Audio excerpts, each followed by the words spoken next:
So, you know, we're in, I think there's a Chinese curse. You should live in interesting times. So, I don't think it was meant to be a curse from the Chinese, but somehow we definitely living in interesting times. So,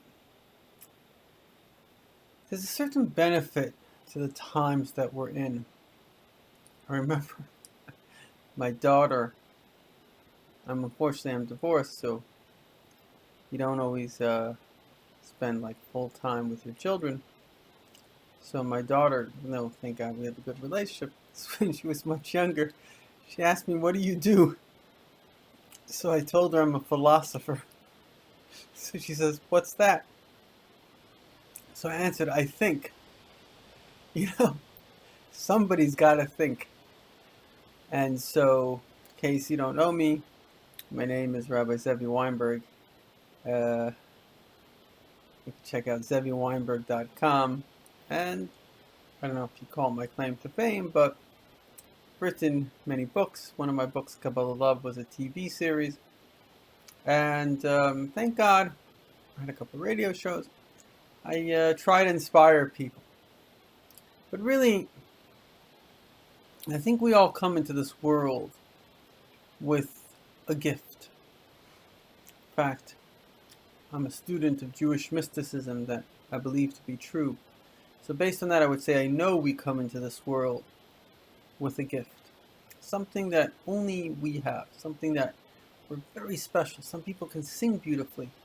My father, who's a very wise man, he's written over 30 books, he said, the difference between a savant, Beethoven, and someone else, it's not like on the same level. One guy can go to university, he studied for years.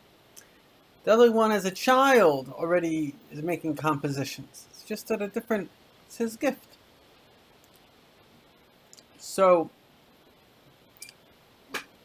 I don't really have many gifts, but I have one. I'm gifted in the ability to discern. If you want to call it maybe philosophy, but I like to call it more like discernment, which means I can see, for example, I remember that Prime Minister Ehud Barak, so officially it was a left-wing government, he made one statement, one sentence, and in that one sentence, once met a lady, she was actually a savant, speaks like 13 languages, lawyer, she charges $1,000 an hour, never lost a case. So she told me from a Japanese samurai warrior that she read this book. She said that he said, from one word you can see 1,000. From one sentence you can see 1,000. And from that one sentence I knew this man is no left-wing liberal, and he didn't make any false peaces with terrorists. So to just look at what someone says without listening to the soul of it, the spirit of it. If you have a sense, then the way someone says something, the nuance of what they say, that tells you everything you need to know. And in fact, many of us have the gift. A lot of us, we like to kind of live. I don't want to go into too much philosophy and psychology and stuff like that. But the bottom line is that is a gift that I have. When I see information, I can right away see, is the person positive? Is the person negative? What's the spin? Where do they belong to? But most importantly, I'm a seeker, like all of us are, a seeker of truth.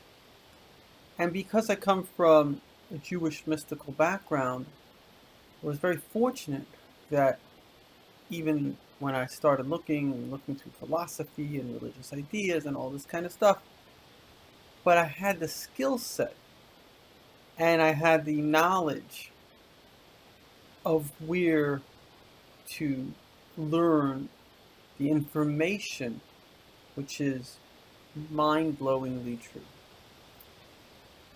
So, the reason I'm making this little video is because in order to understand truth, there's just a couple of premises that you have to understand. The first premise is that you are your choices. Anybody who wants to distance themselves from their choices and say somebody else is making choices for me, I want to ask you a question.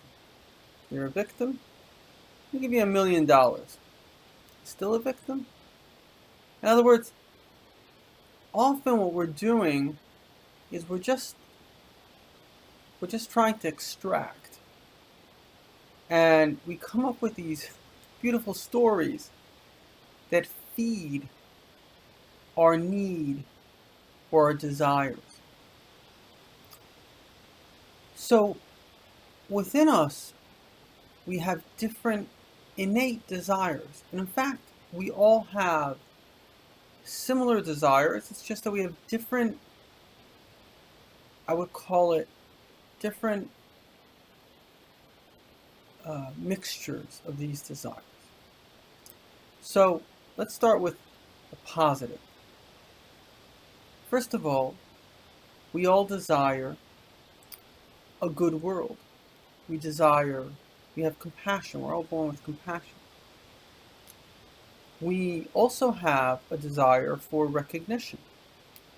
And ironically, even though they're very almost opposing things, they actually come from the same source.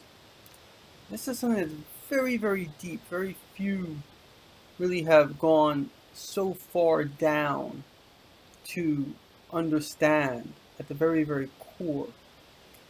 So, at the very core of us is a love for self. I don't want to speak about how we develop that love, etc. But because we love ourselves, so therefore, when I see someone else that I compare to me and that person is in pain, I consider that as if I am in pain. And because I love myself, when I see someone I admire, I want them to admire me. But all that only works when we're humble. So this is how it goes. When we're born, if you look at a baby, they don't have any expression. For, the first couple months, they're basically like blank. And then eventually they begin to smile. They begin to start, you make them laugh. So the question is, why? They love attention. Why? And something's true when you take out the factor and it doesn't work. So for example, if I say, if you boil water with heat, it boils, and then you try to boil it without heat and it doesn't boil, so obviously heat is the factor. So when a child is born, the mother, who has great love and compassion for the child, feeds the child. Now the child, we all come into this world already as a complete human, even an animal, because the fact that I can feel hunger and pain and that I care about it enough to cry means that I have already a self-love. And this self-love begins in the womb. So when you're in the womb, you have discomfort. Let's say you're hungry, but you get fed. All your needs are cared for. So at a certain stage, I don't know exactly how it functions, but even in the embryo, even a little chick that's born, it's born with life. It's energetic. So it already has within it a sense of self and the desire to care for self. And then when others care for it, this actually does two things. The first thing is it feeds the ego. Look at me. People take care of me, big people. The second thing, very important, is it creates bonding. Children that are not touched, I recently heard somebody that's very into this, actually unfortunately die. And certainly children that are not loved will never form attachment. They will never form the desire for love. So love is a very powerful mechanism in which we begin to connect, and we then formulate, as we grow through the first year or two, both a very powerful ego, because we're getting our way a lot, and we're also formulating powerful love, because we're bonding with the people that give us what we want and what we need. But then something very tragic happens, and that is that we don't get what we want. The child says he wants to drive the car, and the parent says no. They throw a tantrum, they start kicking and screaming and terrible stuff. So the question is, why? And the answer is because their ego is so developed that they can't handle not getting their way. But then their ego recedes. They realize that they're just this little pipsqueak. And now, usually they become very sweet and cute because they're willing to adapt to the role that they have, which is the child. And therefore they become very open to the adult world, very open to learning. Which really, if you think about it, our adult world is, one of the things that I believe in strongly is democracy has to be based on the will of the people. Not only that, we have to poll the people. And the point of the matter is that what we have today is nothing less than democracy gone wild, because you have freedom, and then you have evil forces such as pornography. A single thing of pornography, they say, messes up a boy for life. One image. Never mind. I don't want to go into some government studies, but it's bad news. But in the name of freedom, which really you don't have the freedom. As Justice Scalia, who was one of the big believers in the Constitution, which is the correct way to create law, to follow your own legal system. So he says the Constitution doesn't give you many freedoms. What does it have? 17 articles, freedom of speech, freedom to bear arms. But it doesn't say freedom for something that's going to be harmful to you and to others.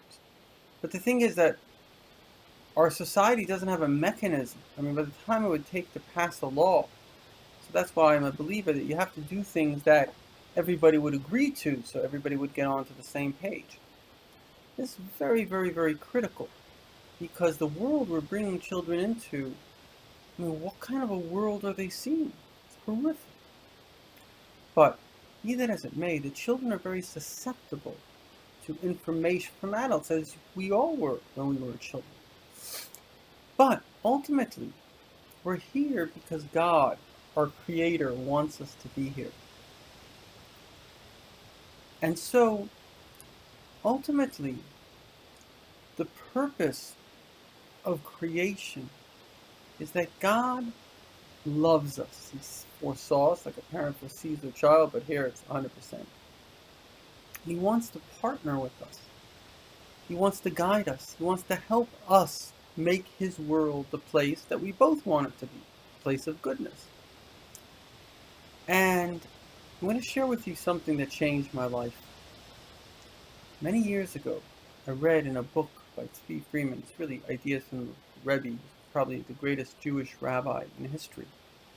So the Rebbe says an extraordinary thing. And he says that when you don't know what to do, in fact, it's an ancient Jewish idea. When you don't know what to do, you ask God. And the first thought that comes to your mind is God's reply. And so I've tried this. I've done it for years, at least a decade. I must have imagined doing that every day for a decade. I must have done it at least 1,000,000 times. And it's never once been wrong. Never once. Not to say I always listen, but I always regret not listening. And I never regret listening. So this is a technique in which you can open up yourself to the voice of God. And this is very critical because we are standing now, I don't want to be too lengthy, but we're at the very end of time. And we're more accurately at the very beginning of time. We're at the beginning of the Messianic era. And so the old paradigms, and part of what technology is doing is breaking our paradigm of the world, a fixed paradigm, showing us that nothing is fixed, anything is possible. And so now we have an ability to connect directly to God. It's something you can try and see it work for you. And most importantly, we are soon going to enter into a complete age of spirituality. All the false ideas, delusions of grandeur and stuff like that are basically have exploded already. I don't mean to be mean, but if you don't realize that the economy is finished.